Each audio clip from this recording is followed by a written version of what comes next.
So a few years ago, I bought the picture you can see above me, which says, "The will of God will never take you where the grace of God will not protect you."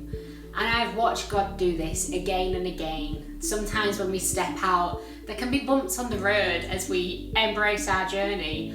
And they're bumps in the journey that we would love a smoother road, to be honest. But as we've stepped out in obedience on His road, I've watched God's protection come in the most miraculous of ways.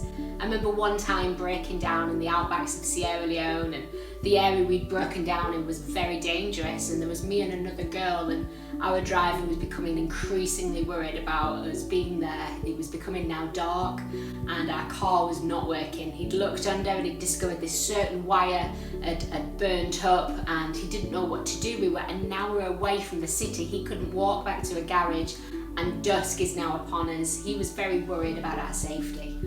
And so we're ducked in the back of the car just praying and asking God to do a miracle.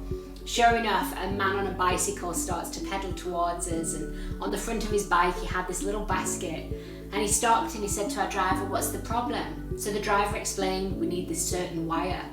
Well, in this man's little basket, he just so happened to have the exact wire we needed it, and he fitted it in the car for us and then just pedaled off into the dark. I remember thinking, oh my goodness, what has just happened? I don't know if God had sent a Christian ahead of time with a wire that we needed. I don't know if He'd sent an angel. I have no idea.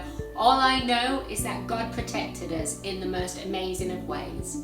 Well, I've recently read a book called Embrace the Journey, and it's full of stories exactly like that one, of the times when God's come through and done incredible miracles. If you want to get a copy, you can pick it up from the One by One website today. So head over and you can find it on the Star. Thank you.